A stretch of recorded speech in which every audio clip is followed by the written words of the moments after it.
In the summer of my sophomore year of high school, I received my summer reading.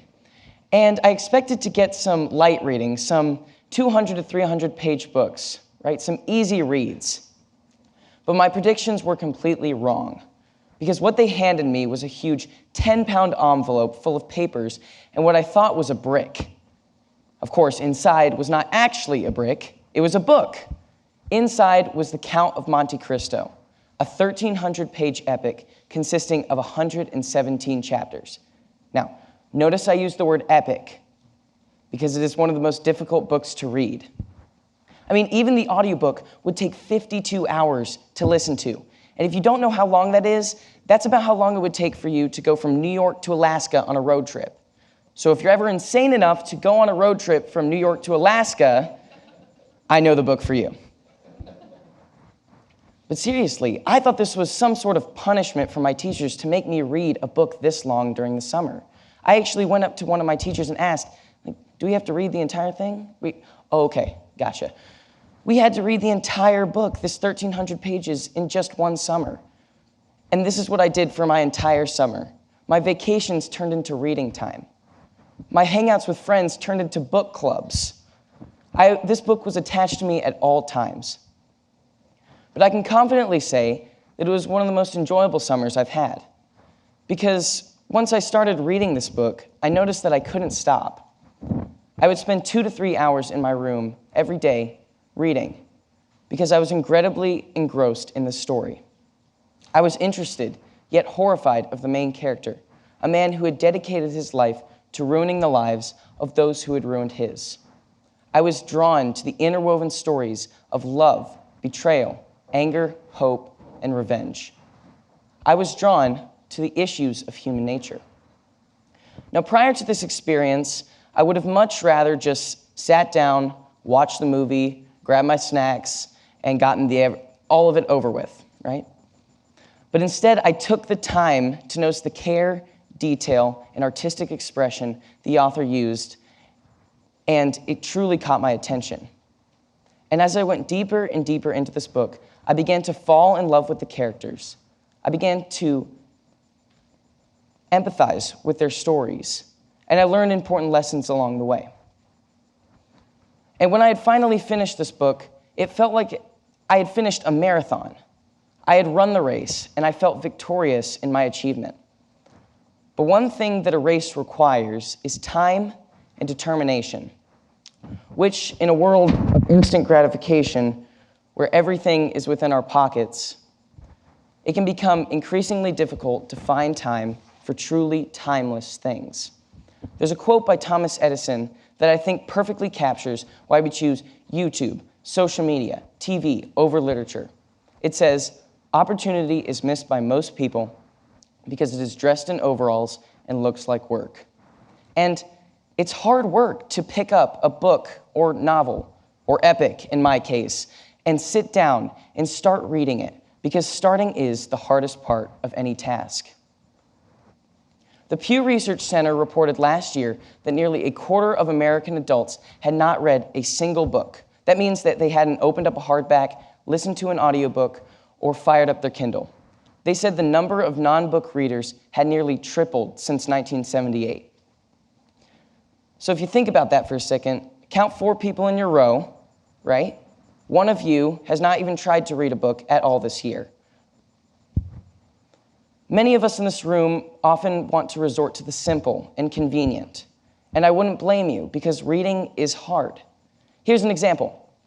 If I were to ask you to sit down and watch the newest Spider-Man movie, most of you wouldn't mind a bit, because it was a great movie. But if I were to ask you to sit down and read Moby Dick for half an hour, most of you would be asking where the exits are. The American Psychological Association reported that only about 20% of teens actually read for pleasure, apart from mandatory school reading. And to be honest with you, I was part of that 80%. I did not like to read, and I did not appreciate, and I did not understand the importance of literature. That was until I had read The Count of Monte Cristo. And I think what we all lack is the ability to appreciate the artistic expression in timeless stories. So action and adventure, romance, mystery, drama, comedy, they're not just movie genres. They can be found in literature too. And from a scientist to an English teacher, I think everyone in this room can say that reading is good. I think we can all say reading is good, right? Everyone can agree on that. So the problem with the loss of literature is not that we think reading is detrimental to our brains, we just don't make time for it in our lives. We've lost the desire to read, and it has made us complacent. This is partially the result of a shift to more passive forms of media. 80% of American adults have some form of social media account, and it is easy to find yourself scrolling through an endless cycle through Instagram, Facebook, Snapchat, because they're designed to keep you coming back. This is the same for shows that are designed for binge watching. In a way, we've trapped ourselves into thinking that the only real form of entertainment we can have is through consuming large amounts of movies and media. While this is entertaining, the process of looking at screens for long periods of time has proven to be detrimental to our brain's health. Literature, however, provides the same stories, the same lessons, and the same elements of human nature, all while increasing cognitive abilities. In fact, literature is helpful not only in increasing brain development, but also in addressing emotional and psychological disorders, such as anxiety. There's a new movement through literature called Bibliotherapy that has become a very influential way of treating those with anxiety and depression. It's based upon the fact that literature can be used as a helpful tool. And research at Yale has shown that patients engaged in bibliotherapy are less stressed and more empathetic. Bibliotherapy works because it allows the reader to connect with the characters in the story, with the plot, to connect with their problems and relate that back to their own lives. Literature has the power to heal. And this has been the case for me through The Count of Monte Cristo. It was not only a book that I enjoyed reading, but also one that helped heal different aspects of my life. When I had started reading this book, I felt as many would. I was nervous.